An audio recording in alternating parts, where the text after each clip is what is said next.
berikan aku 10 orang pemuda, nescaya akan kugoncangkan dunia. Itulah baik-baik kata Soekarno, Presiden pertama Republik Indonesia yang saya kira semangatnya kata-kata beliau itu wajar ada dalam diri setiap guru di Malaysia. Alhamdulillah dan rasa syukur terhadap ilahi kerana pada hari ini kita telah dipertemukan dalam sebuah diskusi ilmiah iaitu sebuah program pengisian ilmu, forum falsafah dan isu semasa. Assalamualaikum dan selamat sejahtera hadirin sekalian. Sebelum kata bersulam bicara, sebelum ilmu menusuk di dada, kata orang tak kenal maka tak cinta. Oleh itu, sebelum kita pergi dengan lebih jauh lagi, apa kata kita berkenalan dengan dua orang ahli panel yang hebat yang sudi meluangkan masa bersama kita pada hari ini. Baiklah, ahli panel pertama kita pada hari ini ialah Saudara Muhammad Daniel bin Dasuki. Saudara Daniel merupakan seorang guru di SK Pekalan Cepa. Beliau telah berkhidmat dalam bidang pendidikan sudah hampir 20 tahun. Beliau juga merupakan kawan sekelas saya ketika menuntut ijazah di IPT Kampus Kota Baru. Selamat datang saya ucapkan. Seterusnya, ahli panel kedua kita pula ialah Saudara Airi Razan bin Abdul Rahim. Wah, sungguh hebat bergaya saudara Airi kita pada hari ini. Saudara Airi juga merupakan guru pelatih yang sedang melanjutkan ijazahnya di Universiti Pendidikan Sultan Idris, Perak. Selamat datang kami ucapkan. Sebelum memulakan majlis, izinkan saya merangkapkan serangkap pantun. Perebut jati dari Sulawesi, cantik buatan rekaan terkini. Media itu ladangnya informasi, tema forum pada hari ini. Media itu ladangnya informasi, itulah tema forum pada hari ini. Tema ini pada pendapat saya sangat sesuai selaras dengan kemajuan arus perdana pada masa kini. Seperti kita semua sedia maklum, media merupakan satu saluran komunikasi seperti filem, televisyen, diagram, media cetak, komputer, instruktur, alat yang memudahkan pengguna untuk berinteraksi di dunia maya, memberi dan menerima pesanan berbentuk blog, jejaring sosial, ensiklopedia dalam talian dan forum-forum maya. Media terdiri daripada 3 elemen iaitu infrastruktur, maklumat dan alat bagi mengedar kandungan dalam bentuk mesej, berita kepada individu ataupun organisasi. Rangkaian platform media sosial seperti TikTok, Instagram, YouTube, Twitter, WhatsApp, WeChat, Skype, Viber dan Facebook merupakan antara contoh medium penting yang terdapat dalam aplikasi media sosial hari ini. Hadirin sekalian, jadi bagi mengupas dengan lebih lanjut mengenai tema ini, tanpa membuang masa, saya menjemput dua panel khas kita pada hari ini. Saudara Daniel, bolehkah saudara berkongsikan bersama isu teknologi yang semakin meluas pada zaman kini? Dipersilakan. Terima kasih kepada saudari moderator. Sebelum mengulas lebih lanjut, saya ingin mengambil kesempatan ini untuk mengucapkan ribuan terima kasih kerana sudi menjemput saya ke majlis hari ini. Berbalik kepada soalan saudari iaitu berkaitan isu teknologi multimedia yang dapat dilihat dengan jelas adalah isu infrastruktur dan kemudahan sumber. Okey, aspek kemudahan fizikal, infrastruktur adalah menjadi isu dalam melestarikan budaya penggunaan ICT dalam pendidikan. Menurut Hapini 2020, kebanyakan negara yang sedang membangun, khususnya Malaysia, masih lagi berdepan dengan masalah kemudahan fizikal, sokongan dan penyelenggaraan sumber-sumber ICT yang menjadi cabaran dalam penggunaan ICT dalam pendidikan. Perkara ini juga selari dengan laporan oleh Bahagian Pendidikan Guru 2016 yang menunjukkan hasil tinjauan daripada kajian antarabangsa pengajaran dan pembelajaran iaitu yang melaporkan bahawa 53% sekolah-sekolah di Malaysia ini masih tidak mempunyai kemudahan komputer yang mencukupi untuk tujuan pengajaran dan pembelajaran. Sebanyak 57% sekolah tidak mempunyai capaian kepada internet dan 41% sekolah masih kekurangan perisian bantu mengajar untuk kegunaan di dalam bilik darjah. Okey, kedua, isu berkaitan kesediaan dan kompetisi pendidik. Seperti yang kita sedia maklum bahawa pendekatan ICT ini diterima pakai sebagai salah satu pendekatan pembelajaran dalam pendidikan. Buktinya, menerusi kurikulum standard prasekolah kebangsaan KSPK, terdapat tunjang saiz dan teknologi dan juga para pendidik disarankan untuk menggunakan ICT merentasi kurikulum.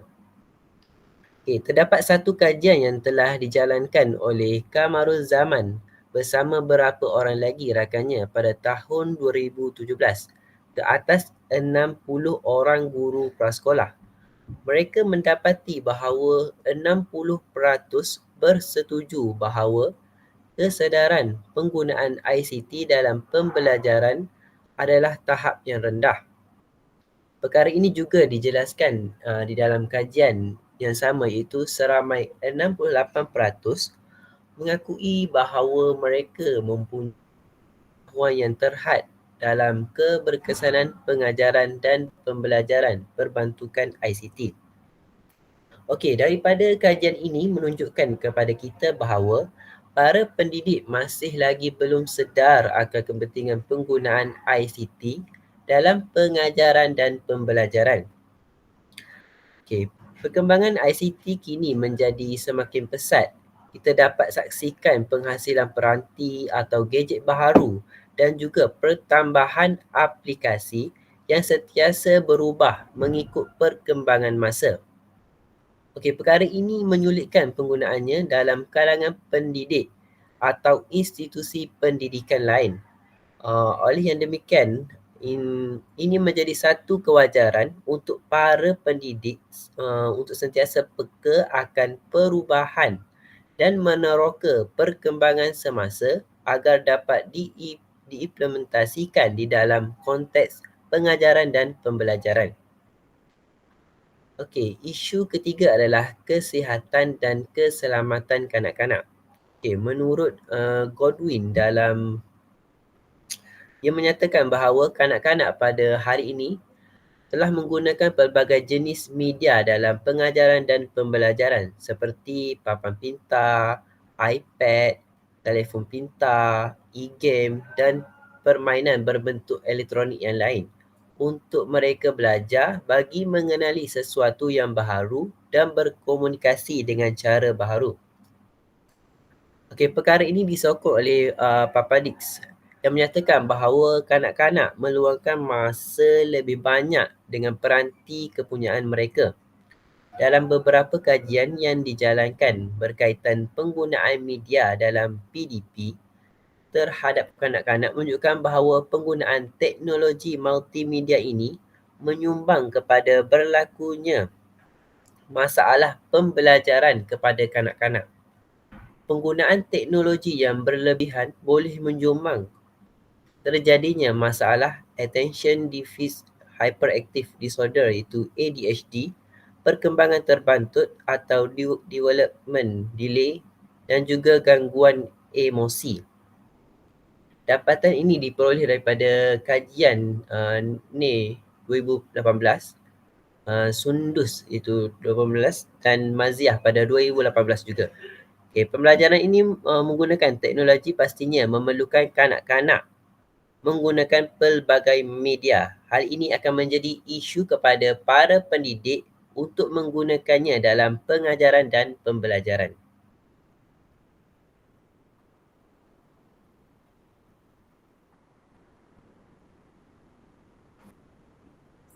Terima kasih saudara Daniel. Begitu jelas sekali penerangan yang diberikan oleh ahli panel sebentar tadi. Hadirin sekalian, apa kata seterusnya kita bertanyakan pendapat ahli panel yang seterusnya mengenai isu dan cabaran yang dihadapi dalam media sosial pula. Dipersilakan. Okey, Assalamualaikum warahmatullahi wabarakatuh. Terima kasih kepada pengerusi majlis, saudari moderator kita. Pertama sekali, syukur atas kurniaan Allah Subhanahu Wa Taala kerana memberi peluang kepada saya untuk bercakap pada hari ini.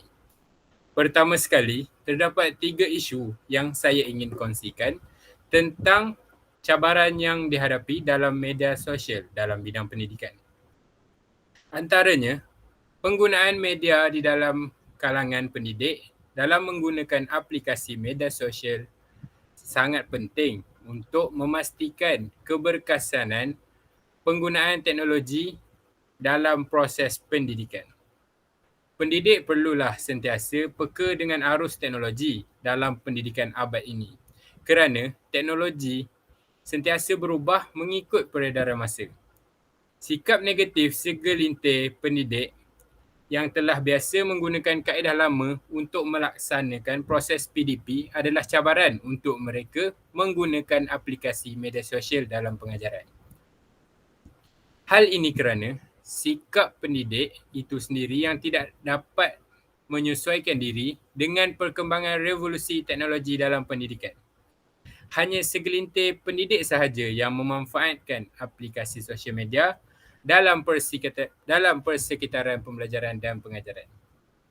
Jadi, platform media sosial tidak digunakan dengan baik. Walhal, platform tersebut merupakan suatu platform yang baik untuk membantu guru-guru menarik minat pelajar untuk belajar. Justru, sikap positif pendidik dalam menggunakan teknologi perlu diserap dalam diri pendidik. Hasil kajian Abdul Wahab 2006 menyatakan bahawa terdapat hubung kait antara sikap guru dengan penggunaan teknologi dalam proses pengajaran dan pembelajaran, di mana sikap positif dalam diri guru dapat meningkatkan penggunaan teknologi dalam pengajaran dan pembelajaran.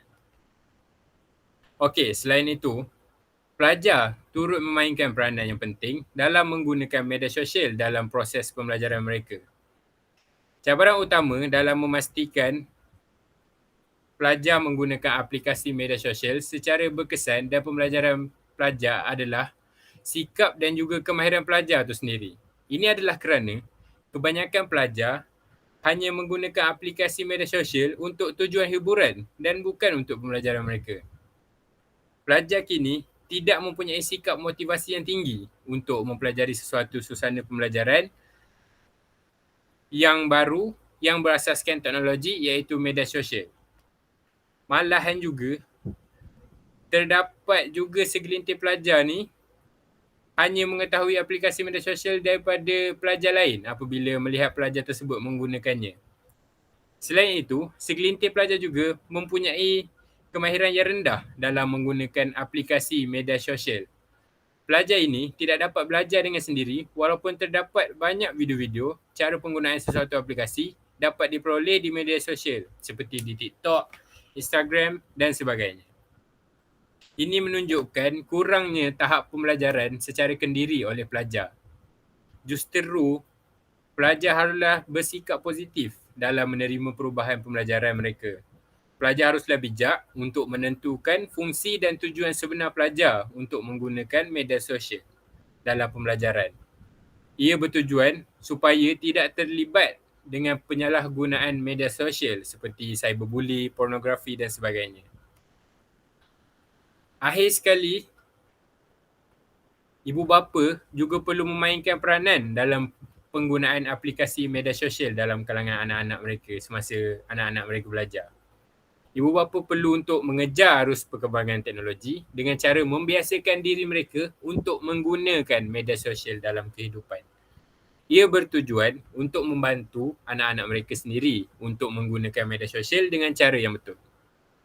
Hal ini bagi mengelakkan hubungan sosial antara pelajar, ibu bapa dan juga pendidik dalam penggunaan aplikasi media sosial terjejas. Selain itu, sosioekonomi ibu bapa juga antara cabaran dalam penggunaan aplikasi media sosial dalam bidang pendidikan.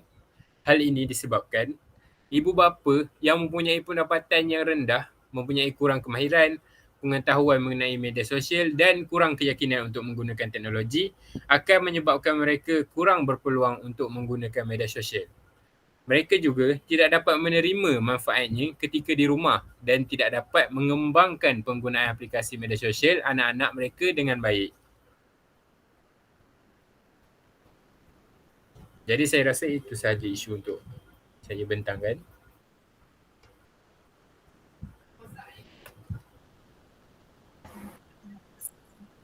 Terima kasih ahli panel.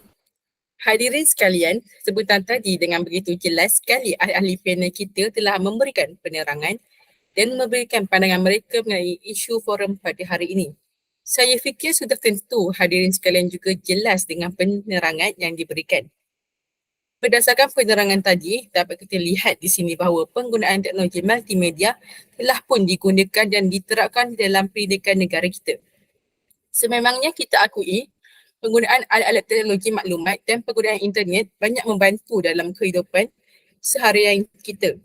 Akan tetapi, masih lagi juga terdapat isu dan cabaran yang dihadapi sebagaimana yang diterangkan oleh saudara Airi kita tadi.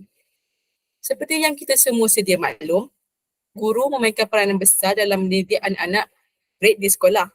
Persoalannya, adakah pengaruh media teknologi ini akan memudahkan atau lebih membebankan guru?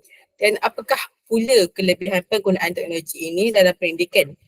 Saya tujukan soalan ini kepada panel pertama kita, saudara Daniel, dipersilakan.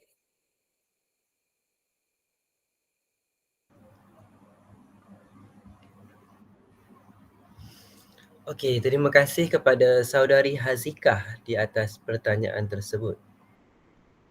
Penggunaan media teknologi di kalangan pendidik dan pelajar dalam pengajaran dan pembelajaran amat penting untuk keperluan pendidikan semasa. Oleh itu, dengan berbekalkan teknologi multimedia yang bertaraf dunia, semua pelajar dapat berdiri sama tinggi dan duduk sama rendah dengan negara maju yang lain. Teknologi media sememangnya membawa kebaikan dalam sektor pendidikan di Malaysia. Jadi, dengan adanya penggunaan media, pelajar tidak akan dikenali sebagai katak di bawah tempurung kerana mereka akan sentiasa peka dan mengikuti perubahan dalam pendidikan. Okey, antara kelebihan penggunaan teknologi dalam pendidikan yang dapat saya ulaskan adalah penggunaan teknologi ini akan menjadikan proses pengajaran dan pembelajaran menjadi lebih menarik dan berkesan di dalam kelas. Contohnya menggunakan alat seperti PowerPoint, flashcard, video, visual dan pelbagai aplikasi lain yang menarik dapat digunakan di dalam PDP. Okay, melalui cara ini, proses pengajaran dan pembelajaran dapat dijalankan dengan lebih mudah, ringkas dan padat kerana pelajar akan didedahkan dengan gambaran persembahan dan menjalankan pelbagai aktiviti pembelajaran berasaskan permainan yang menarik serta mudah untuk difahami. Justru itu, pelajar tidak akan mudah merasa jemu dan bosan dalam menjalani proses pengajaran dan pembelajaran kerana tertarik dengan gaya persembahan yang ditunjukkan dengan melalui teknologi multimedia ini. Bukan itu sahaja, penggunaan teknologi multimedia juga meningkatkan daya kefahaman murid dalam proses pengajaran dan pembelajaran. Sebagai contoh, dalam pengajaran subjek sejarah yang memerlukan murid untuk mengingati sesuatu peristiwa yang berkronologi. Dalam hal ini, guru hanya perlu menyediakan grafik, contohnya tayangan filem dalam pengajaran. Hasil penggunaan teknologi ini dapat merangsang daya kefahaman dan ingatan murid dengan lebih mudah kerana murid akan lebih fokus dan cenderung dengan persembahan grafik yang ditayangkan. Oleh itu, tidaklah mereka hanya bergantung dengan nota-nota dan catatan yang kadang-kala memeningkan kepala dan menimbulkan kekeliruan untuk memahaminya. Senario ini sekaligus dapat meningkatkan prestasi murid terhadap mata pelajaran yang agak sukar dengan bantuan pengajaran dan pembelajaran yang menggunakan teknologi multimedia. Pada masa yang sama, penggunaan teknologi multimedia dalam sektor pendidikan membantu pelajar untuk mengakses bahan pelajaran pada bila-bila masa. Dengan adanya e-modul, laman web pendidikan dan platform pembelajaran secara atas talian, pelajar tidak lagi terikat dengan masa dan tempat tertentu untuk mendapatkan maklumat dan bahan-bahan pembelajaran. Mereka boleh belajar di rumah, di perpustakaan atau di mana-mana sahaja yang mereka selesa. Pandemik COVID-19 yang berlaku pada tahun 2020 merupakan simulasi utama yang dapat menjadikan teknologi multimedia berguna dan penting untuk pendidikan.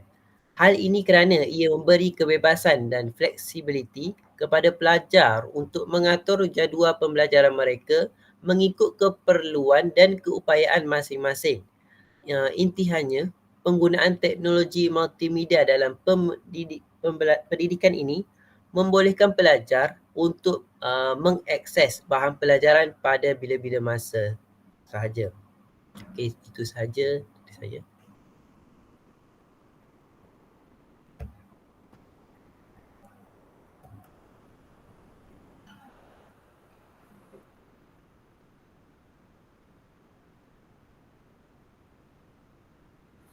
Terima kasih saudara Daniel atas penerangan yang diberikan.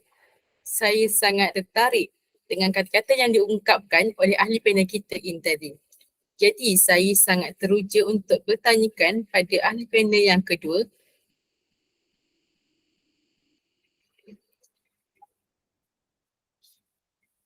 Apakah kebaikan dalam penggunaan media sosial pada masa kini? Terima kasih saudari moderator. Sememangnya tidak dinafikan kebaikan dalam penggunaan media sosial dapat dilihat pada masa kini. Kebaikan media sosial yang paling utama adalah sebagai peranti terbaik dalam pendidikan. Hal ini kerana segala maklumat dan topik yang diperlukan hanya perlu dicari pada hujung jari dan memudahkan para pelajar untuk mendapatkan maklumat, jawapan dan mengumpulkan idea dalam menyiapkan kerja sekolah dan projek sekolah. Ini secara tidak langsung dapat mengurangkan beban guru kerana ilmu bukan semata-mata diperoleh dalam sekolah. Tetapi para pengajar boleh mengajar di mana jua asalkan terdapat rangkaian internet di antara pengajar dan pelajar.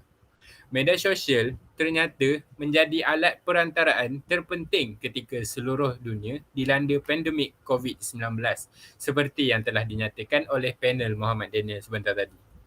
Hal ini kerana pelajar dapat meneruskan pembelajaran walaupun terpaksa dikuarantinkan di rumah pada tahun 2020 tanpa perlu pergi ke sekolah untuk belajar. Selain itu, kebaikan yang diperoleh adalah pelajar dapat melatih kemahiran lisan semasa menggunakan media sosial.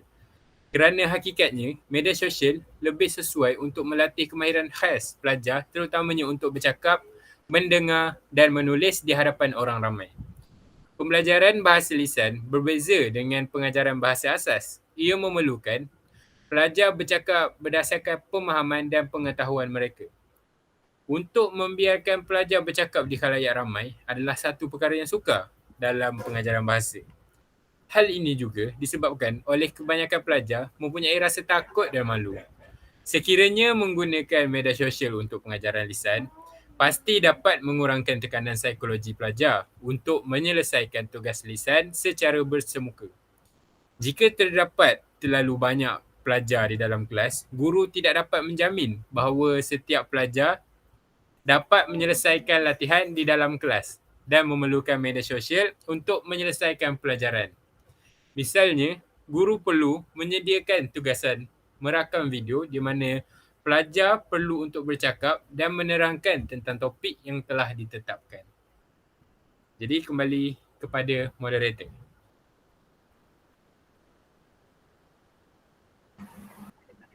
Terima kasih. Jawapan yang sangat mantap telah diberikan oleh saudara Airi kita. Namun begitu, pastinya penggunaan teknologi maklumat ini ada batasannya. Apakah keburukan yang dialami oleh masyarakat zaman kini disebabkan oleh kemajuan penggunaan teknologi ini? Saya mempersilakan saudara Daniel. Okey, terima kasih kepada saudari moderator. Secara umumnya, senario perkembangan dunia cyber dan kecanggihan teknologi maklumat dan multimedia menimbulkan kerisauan dalam kalangan para guru, ibu bapa dan masyarakat, khususnya terhadap pendidikan di peringkat sekolah. Golongan kanak-kanak iaitu murid kini banyak terpengaruh dan terdedah kepada rancangan-rancangan hiburan di televisyen, CD-ROM dan video-video hiburan yang berbanding yang berbentuk pendidikan.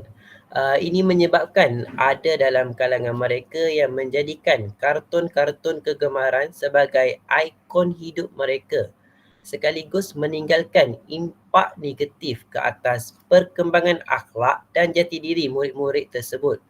Ini jelas membuktikan bahawa elemen-elemen media yang semakin popular di negara kita, khususnya kepada golongan murid ini, memberi kesan kepada akhlak, peribadi dan perkembangan mereka. Bukan itu sahaja, media atau aplikasi hiburan yang pelbagai ini banyak mempengaruhi sikap dan akhlak murid-murid. Hal ini dapat dilihat di sekolah terdapat pergaulan bebas, spontan sekolah, vandalism, buli dan sebagainya banyak berlaku di kalangan murid-murid sekolah pada masa kini. Bukan itu sahaja, aplikasi hiburan yang terlalu banyak juga menyebabkan murid menghabiskan masa mereka dengan berhibur, sama ada dengan bermain game, mendengar muzik, menonton drama dan sebagainya. Sehingga kan ada di kalangan mereka yang tidak tidur sehingga lewat malam, menyebabkan mereka letih dan lesu apabila berada di sekolah. Malah mereka juga tidak dapat memberi tumpuan kepada PDP yang dijalankan, menyebabkan berlakunya keciciran dalam kalangan murid. Hal ini dapat dilihat masih banyak murid yang tidak tahu membaca dan menulis walaupun sudah berada di tahun 2, 3, 5 dan tahun 6. Okey, berbalik. Itu sahaja daripada saya. Terima kasih kepada panel pertama kita, Saudara Daniel. Sungguh padat penerangan dan input yang diberikan oleh beliau sebentar tadi. Baiklah, saya berbalik semula kepada panel kedua kita, Saudara Airi. Seperti yang kita semua tahu, sungguh pun media sosial terdapat banyak kebaikannya. Tetapi masyarakat kurang mengetahui tentang keburukannya pula. Bolehkah Saudara Airi menghuraikan sedikit tentang impak keburukan media sosial kepada masyarakat? Okey, sudah tentu boleh. Di sebalik banyak kebaikan dalam media sosial yang dilihat pada hari ini, media sosial juga memberikan impak keburukan kepada kita semua. Jika disalahgunakan, ia akan membinasakan pelajar ataupun golongan yang lain. Ia boleh menjadi elemen perosak kepada generasi baru seandainya penggunaannya melebihi kebaikan.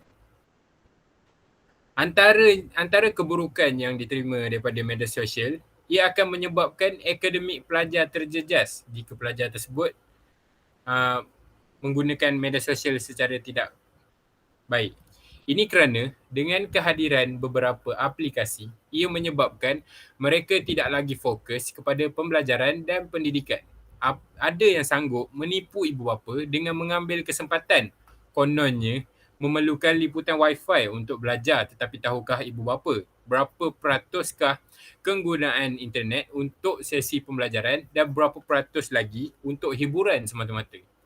Contohnya, semasa pengumuman sijil pelajaran Malaysia SPM 2021 baru-baru ini, ada satu video yang dibuat oleh pelajar SPM di mana anak muda itu bangga menayangkan keputusannya yang gagal.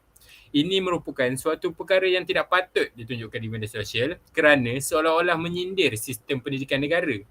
Sehingga semua perkara yang memalukan juga mahu disebarkan dalam media sosial. Tidak dinafikan, video ini tidak patut menjadi tontonan apalagi tersebar dalam kalangan pelajar yang belum tamat persekolahan. Seterusnya, kita dapat melihat keburukan yang mungkin diterima apabila menerima maklumat di media sosial dari segi agama. Adalah kandungan maklumat agama melalui internet dilihat terlalu terbuka dan bebas tanpa tapisan serta boleh dilakukan oleh sesiapa sahaja dengan cara memuat turun berita secara bebas. Keadaan ini sudah tentu mencabar konsep mutawir dan integriti maklumat dalam Islam. Untuk pengetahuan semua, mutawatir, maafkan saya. Mutawatir ini adalah hadis yang diriwayatkan secara berturut-turut dari perawi hadis. Selain mencabar konsep mutawatir, ruang internet yang terbuka dan bebas sehingga boleh menjadikan sebuah penjelasan agama begitu mudah didapati menyebabkan berlakunya lambakan maklumat agama secara berlebihan yang membawa kepada masalah kebanjiran maklumat. Masalah kebanjiran maklumat boleh mewujudkan suasana huru-hara dalam mencari maklumat yang dapat dipercayai. Ia akan menyebabkan berlakunya kecelaruan maklumat agama yang membawa kepada kekeliruan terhadap kandungan maklumatnya.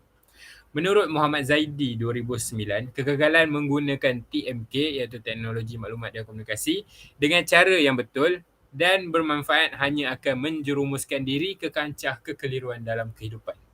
Kembali kepada saudari moderator.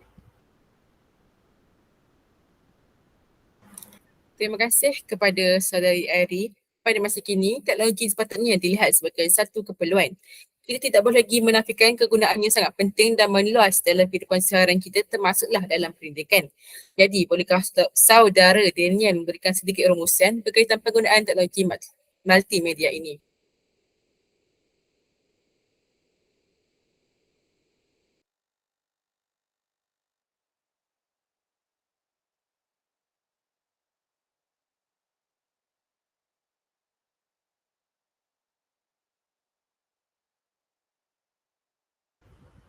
Saudara Daniel, mic. Okey, terima kasih kepada saudari moderator. Dapat saya simpulkan bahawa penggunaan teknologi multimedia bukanlah bererti bertujuan menggantikan peranan guru, tetapi akan membantu guru dalam mempelbagaikan gaya pengajaran dan membantu dalam menyampaikan maklumat dengan tepat kepada pelajar. Dalam hal ini, guru hendaklah memainkan peranan penting dalam memastikan teknologi dalam pendidikan dapat diguna dan dimanfaatkan secara berkesan dalam PDP yang dijalankan. Dalam hal ini, penggunaan teknologi multimedia ini sangat penting kerana murid ini memiliki corak belajar yang berbeza dan setengah corak pengajaran yang tidak sesuai akan menyukarkan proses pembelajaran mereka. Sehubungan dengan itu, dengan adanya teknologi multimedia, murid akan dapat mengikuti proses pengajaran dan pembelajaran dengan lebih mudah dan berkesan sekiranya keperluan dan gaya pembelajaran pelajar diberikan perhatian. Okey, ini bagi memastikan pelajar mampu memperoleh pencapaian yang cemerlang di samping mempunyai minat yang berterusan untuk mengikuti pembelajaran dalam suasana yang lebih baik dan menyeronokkan. Okey, mungkin itu sahaja daripada saya. Terima kasih diucapkan kepada saudara Daniel atas penjelasannya sebentar tadi. Soalan terakhir saya pada hari ini dan saya ingin mendengar dari saudara Airi kita pada hari ini. Berikan sedikit rumusan berkaitan media sosial dalam pendidikan di negara kita. Dipersilakan. Okey, kesimpulannya, sebuah media sosial akan memberikan kebaikan kepada seseorang tetapi pada masa yang sama berbaur dengan pelbagai keburukan di dalamnya. Media sosial ini tidak ada kesepakatan mengenai baik buruk, berguna atau tidak berguna kerana semuanya boleh menjadi suatu maklumat yang benar atau palsu. Jadi, pengguna perlu untuk menentukan kesahihan maklumat tersebut. Secara ringkasnya, media sosial memberikan kesan dan pengaruh baik kepada masyarakat pada masa kini. Setiap pengguna media sosial mempunyai tanggungjawab masing-masing dalam mengaplikasikan penggunaan media sosial dengan cara yang tersendiri. Gunakan kemudahan ini secara seimbang, baik dari segi akademik, fizikal ataupun mental dan tidak berlebihan sehingga memudaratkan diri. Jadi, akhir kata dari saya, media sosial adalah tanggungjawab semua.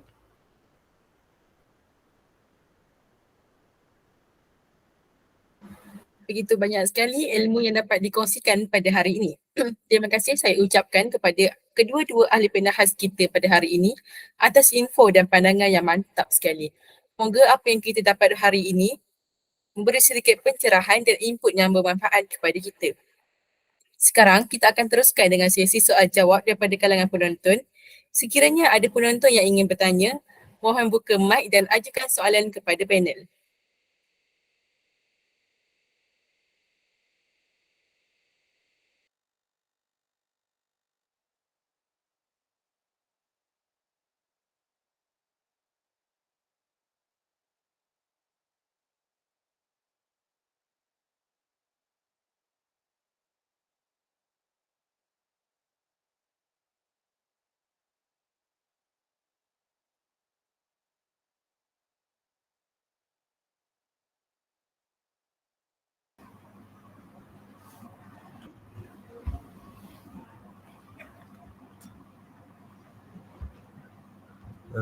Terima kasih kepada moderator dan ahli panel.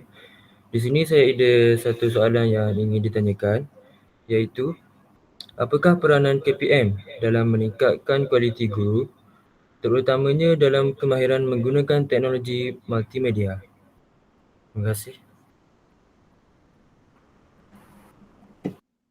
Bagus soalan yang diajukan. Jadi panel mana yang ingin menjawab? Saudara Daniel nampak tertarik nak menjawab.